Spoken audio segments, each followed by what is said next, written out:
April 10th, 1912. The world stood at the peak of the industrial age. The RMS Titanic was more than a ship. She was a manifesto written in steel. 269 meters of ambition, carrying everyone from billionaires to dreamers in steerage seeking the American dream. Every rivet held his pride. He built her to be unsinkable, never imagining that his masterpiece had only 5 days of life. Class divided them, but the dream united them. As the smoke cleared the harbor, they sailed toward a destiny that would haunt history forever. At 11:40 p.m., a whisper of ice scraped the hull. In the boiler rooms, the sea rushed in like a predator. Andrews looked at the captain, his face pale. It's a mathematical certainty. She has 2 hours, no more.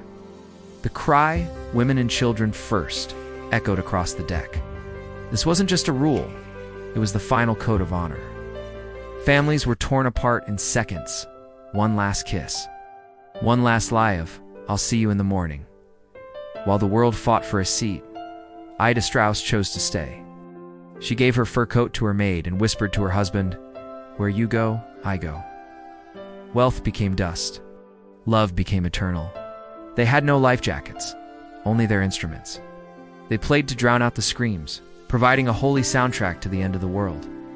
Titanic took 1,500 lives to the depths, but she left behind a definition of dignity. She proved that even in the face of inevitable destruction, the human spirit can choose to be noble. Life is not measured by its length, but by the grace we show at its end. In the face of the inevitable, true greatness is found in how we treat one another. If these stories touched your heart, please like and subscribe to our channel. Hit the bell icon to join us as we uncover more echoes from history. Thank you for watching, and remember, some legends never sink.